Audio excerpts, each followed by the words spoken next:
Okay buddies, आज से हम शुरू करने जा रहे हैं classroom of the elite anime series को, क्योंकि इस वाले एनिमे की रिक्वेस्ट हमें बहुत ज्यादा मिली थी। एंड ये वाला एनिमे तुम्हें बहुत ज्यादा पसंद आने वाला है, क्योंकि इसका हर एक कैरेक्टर अपने में ही कमाल का है। तो शुरुआत करते हैं इसके एपिसोड 1 से, जिसका नाम है व्हाट इज इविल। एनिमे की स्टार्टिंग होती है एक क्वेश्चन से, और वो क्वेश्चन ये है, क्या सारे ह्यूमन एक जैसे हैं? आज के टाइम पर सभी लोग इक्वालिटी की बात करते हैं। एक बार की बात है, एक महान आदमी ने कहा था कि भगवान किसी को ऊंचा या नीचा नहीं बनाते हैं। बर्थ के टाइम पे सभी के सभी ह्यूमंस एक जैसे होते हैं, लेकिन जैसी उनकी उम्र बढ़ती जाती है उनके बीच में गैप्स आने लगते हैं। इसी के साथ ये कोड खत्म होता है और फिर हमारे मेन प्रोटैगनिस्ट को दिखाया जाता है, जिसका नाम है क्योटागा आयानोकोची। आयानोकोची एक बस के अंदर होता है और उसी बस के अंदर एक और लड़की होती है जो कि दूसरे लड़कों को कह रही होती है कि इस सीट को खाली कर दो, ये बूढ़े लोगों की सीट है। उस लड़की की बात पे वो लड़का रिप्लाई देते हुए कहता है कि मैं जानता हूँ कि ये सीनियर लोगों की सीट है, लेकिन यहाँ पर ऐसा कहीं लिखा नहीं है कि मैं जवान हूँ तो मैं इस सीट को छोड़ दूँ। मैं ये बात जानता हूँ कि मैं जवान हूँ, लेकिन खड़े होने में ज्यादा स्टेमिना खर्च होता है, और मैं ऐसा करूँ भी क्यों? मेरा क्या फायदा इसमें? मुझे क्या मिल रहा है? लड़की इस बात पर रिप्लाई देते हुए कहती है कि ये करके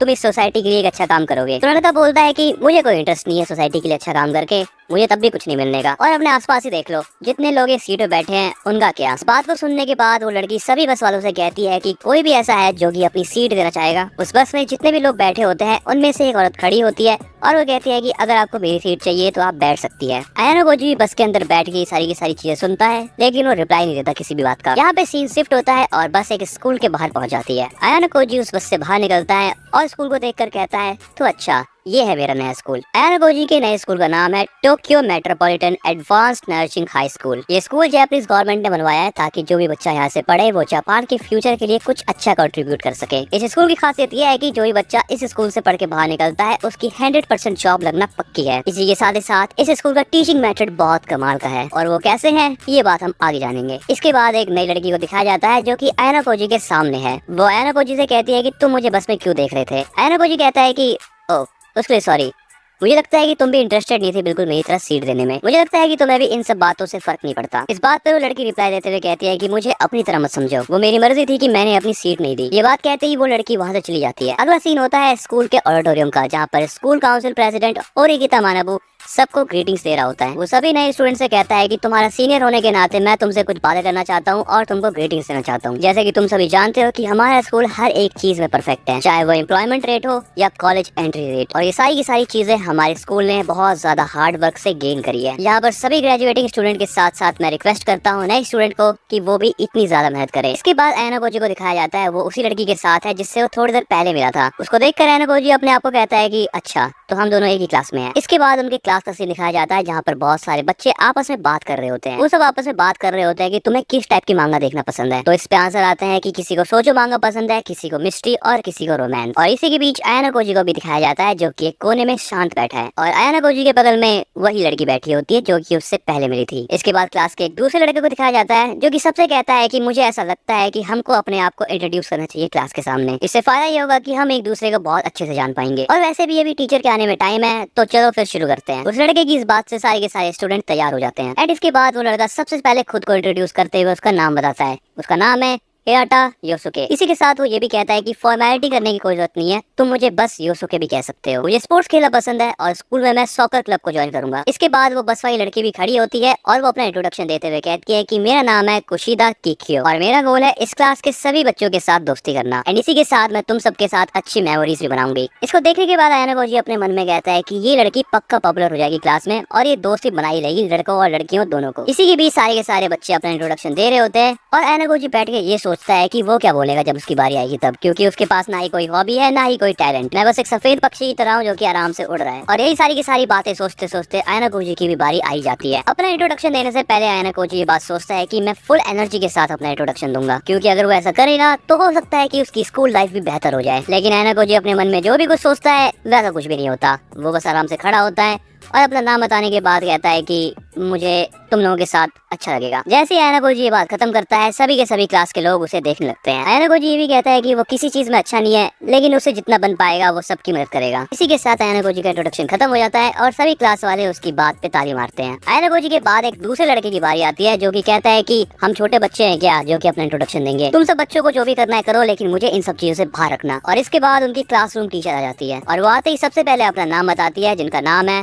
चाचा मेरा साई और ये है क्लास डी की टीचर। इसी के साथ वो टीचर ये भी बताती है कि इस स्कूल में क्लासेस चेंज नहीं होती है, तो 3 साल तक मैं ही तुम्हारी होम रूम टीचर रहूंगी। इसके बाद वो सबको स्कूल रूल बुक पास करती है। वो सबको ये कहती है कि हमारे स्कूल के कुछ स्पेशल रूल्स हैं। सबसे पहली बात यह है कि स्कूल वाले ही तुमको रूम्स प्रोवाइड करेंगे और बाहर की दुनिया से तुम्हारे कॉन्टेक्ट्स लिमिटेड हो जाएंगे। लेकिन टेंशन की कोई बात नहीं है, इस स्कूल में बहुत सारी फैसिलिटीज हैं। तुम्हें जो चाहिए वो सभी की सभी चीज मिलेगी, इंक्लूडिंग एंटरटेनमेंट। अगर तुम्हें कोई भी चीज खरीदनी होगी तो तुम उन्हें पॉइंट्स खरीद सकते हो और ये पॉइंट तुम्हें स्कूल वाले ही देंगे। हर महीने की पहली तारीख को तुम्हारे फोन के अंदर पॉइंट्स क्रेडिट हो जाएंगे और हाँ, एक पॉइंट 1 येन के बराबर है और तुम सभी को हर महीने 1 लाख पॉइंट्स मिलेंगे, यानी 1 लाख येन। बट इसका मतलब यहाँ पर यह है कि इनको हर महीने 55,000 रुपए से ज्यादा मिलेंगे, जो कि एक बच्चे के लिए बहुत ज्यादा है। टीचर की वही बात सुन के सारे के सारे बच्चे अपना फोन चेक करते हैं और वो बहुत ज्यादा सरप्राइज्ड हो जाते हैं। इसके बाद वो टीचर ये बताती है कि ये स्कूल बच्चों को उनके एग्जाम में आए हुए नंबर के ऊपर जज करता है। तुम इस स्कूल में आ गए हो, ये तुम्हारे लिए बहुत बड़ी बात है। इसके बाद ये सीन शिफ्ट होता है और आयना कोची को दिखाया जाता है एक दुकान के अंदर शॉपिंग करते हुए। शॉपिंग करने के बाद जैसे आयना कोची पेमेंट ले जाता है तब वो देखता है कि ये पॉइंट सेम येन की तरह ही काम कर रहे हैं और इस पेमेंट मेथड को देख के वो फिर से सरप्राइज हो जाता है। इसके बाद आयना कोची सोचता है कि हर एक क्लास में 25 स्टूडेंट है और 25-25 स्टूडेंट के टोटल 4 सेक्शंस हैं और पूरे स्कूल में बस 3 क्लासेस है। इसका मतलब 300 बच्चे। इसका मतलब ये है कि ये स्कूल पूरे साल के अंदर 360 मिलियन पॉइंट देता है बच्चों को और ये सारे के सारे पॉइंट सरकार अलॉट करती है बच्चों को। लेकिन तब भी यहाँ पर आयना कोची सोच में पड़ जाता है। शॉपिंग करने के बाद वो अपने रूम के अंदर जाता है, तभी वहाँ पे उसको वही लड़की मिल जाती है जो उसे क्लास में मिली थी। आयना कोची उससे बात करने की कोशिश करता है और वो उसे कहता है कि हम दोनों आस-पास ही बैठते हैं क्लास में,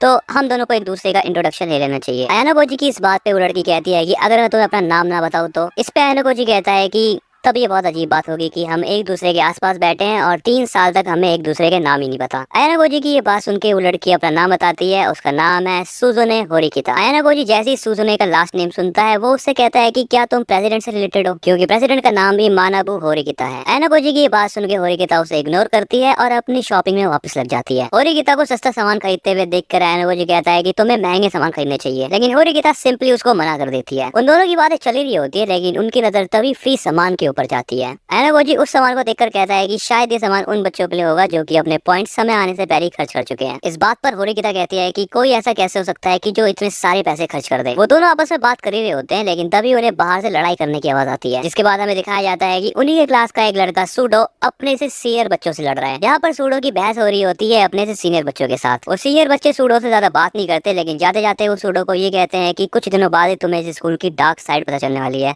आयना कोची तभी बाहर निकलता है, वो सीनियर की सभी बातें सुन लेता है और वो सोच में पड़ जाता है कि ये सीनियर आखिर कहना क्या चाहते हैं। तभी वहाँ पर सूडो अपने पास में पड़े हुए डस्टबिन को देखता है और उसको लात मार के गिरा देता है और वो वहाँ से जा रहा होता है, लेकिन उसके पीछे आयना कोची भी खड़ा होता है जो कि सब कुछ देख रहा था। आयना कोची ये बात नोटिस करता है कि उसके ऊपर बहुत सारे सर्विलांस कैमरा है जो कि उसके ऊपर नजर रखे हुए हैं एंड तभी वो उस डस्टबिन को उठा के वापस सही कर देता है। इसके बाद 2-4 दिन बाद का सीन दिखाया जाता है जहाँ पर आयना कोची बैठ के सोच रहा होता है कि मैंने अभी तक कोई भी दोस्त नहीं बनाया और ये उसको देखकर कहती है कि मुझे तुम्हारे ऊपर दया आ रही है। तभी आयना कोची कहता है कि तुम भी बिल्कुल मेरी तरह हो, तुम्हारे पास भी कौन से दोस्त हैं। और ये रिप्लाई देके कहती है कि देखो ऐसा नहीं है कि मैं दोस्त नहीं बना सकती, मैं बस उन्हें बनाना नहीं चाहती। ये बात सुनने के बाद आयना कोची वहाँ से उठकर कैफेटेरिया जाने लगता है लेकिन क्लास से बाहर निकलते ही उसको कुशिदा दिखती है। कुशिदा आयना कोची से कहती है कि मुझे होरिकिता से दोस्ती करनी है, तो तुम क्या मेरी मदद कर सकते हो, क्योंकि जब कुशिदा ने होरिकिता से उसका नंबर मांगा तो होरिकिता ने साफ मना कर दिया। कुशिदा की ये बात सुनकर आयना कोची भी कहता है कि वो मेरी भी कोई खास दोस्त नहीं है, वो ऐसे ही है बस। लेकिन कुशिदा आयना कोची की एक बात नहीं सुनती और कहती है कि प्लीज मेरी दोस्ती करवा दो उससे। इसके बाद हमें क्लास का सीन दिखाया जाता है जहाँ पर मिस साहब बच्चों को पढ़ा रही होती है लेकिन किसी भी बच्चे का ध्यान उनके ऊपर नहीं होता, क्योंकि वहाँ पर आधे बच्चे फोन चला रहे हैं या फिर मांगा पढ़ रहे हैं। और जैसे ही क्लास की बेल बजती है मिस साहब पढ़ाकर वहाँ से चली जाती है। क्लास खत्म होने के बाद होरिकिता आयना कोची से कहती है कि इन स्कूल वालों ने बहुत ज्यादा छूट दे रखी है अपने बच्चों को। क्लास के अंदर कोई बच्चा मैम की बातों के ऊपर ध्यान नहीं दे रहा था लेकिन तब भी मैम ने उन्हें कुछ नहीं कहा। होरिकिता की इस बात को सुनने के बाद आयना कोची कहता है कि हो सकता है कि ये कोई रूल हो। खैर जो भी हो, क्या तुम मेरे साथ बड़े वाले मॉल में चलना चाहोगी। आयना कोची की ये बात सुनने के बाद होरिकिता उसे थोड़ी देर के लिए घूरती है लेकिन फिर तैयार हो जाती है। आयना कोची रीजन देते हुए कहता है कि वहाँ पर 24 घंटे बस लड़कियां ही होती है और मुझे बड़ा अजीब लगता है उनके बीच में, इसलिए अगर तुम मेरे साथ चलोगी तो ये सही रहेगा। ये दोनों कैफे के अंदर जैसी एंट्री करते हैं तभी वहाँ पर से 2 लड़कियां उठ के जा रही होती है। खाली सीट को देखकर आयना कोची होरिकिता के साथ उसी सीट पर बैठ जाता है। आयना कोची मजाक में होरिकिता से कहता है कि हम दोनों एक साथ है तो हो सकता है कि कोई हमें कपल समझ ले। आयना कोची की इस बात को सुनने के बाद होरिकिता उसे फिर से घूरती है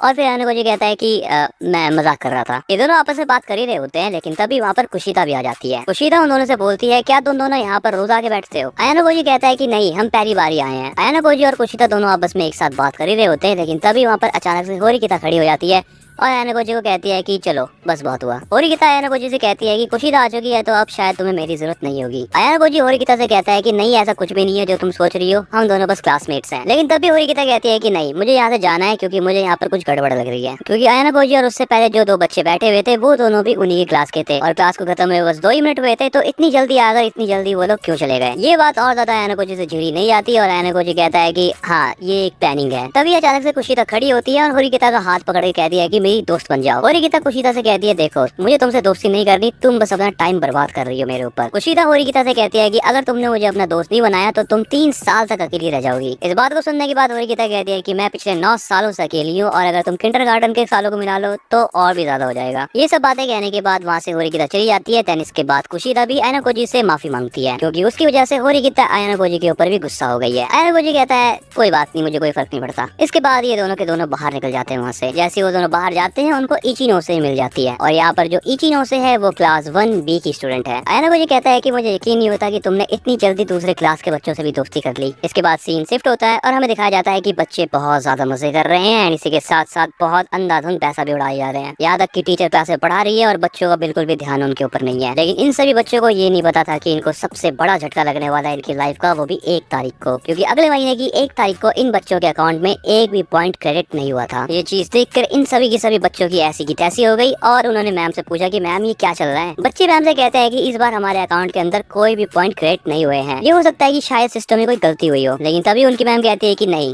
सिस्टम से कोई भी गलती नहीं होती और तुम सभी बच्चे 1 नंबर के बेवकूफ हो। तुम्हें ये सब कुछ मजाक लग रहा था कि तुम्हें 1 लाख पॉइंट ऐसे फ्री फंड के दे दी जाएंगे। तुम सभी बच्चे क्लास में 98 बार अब्सेंट रहे, 391 बार तुम लोग मोबाइल चलाते हुए पकड़े गए हो क्लास के अंदर और ऐसी ही तुम्हारी हरकतों की वजह से तुम्हारे पॉइंट्स इस बार तुम्हें अलॉट नहीं हुए। इस बात को सुनने के बाद एक बच्चा खड़ा होता है और कहता है कि आपने ये सब कुछ हमें पहले क्यों नहीं बताया। इस पर उनकी मैम कहती है कि मैं तुम्हें पहले दिन बता दिया था कि ये स्कूल बच्चों को मेरिट के बेस के ऊपर जज करता है और तुम सभी ट्रैश हो। और इसी के साथ बडीज ये एपिसोड होता है एंड तुम मुझे बताना कमेंट में कि तुम्हें ये वाला एपिसोड कैसा लगा। एंड नेक्स्ट एपिसोड के लिए फटाफट से इस वीडियो के ऊपर 1000 लाइक्स करवा दो और ऐसी कमाल की डिटेल एक्सप्लेनेशन के लिए तुम सब्सक्राइब कर लो।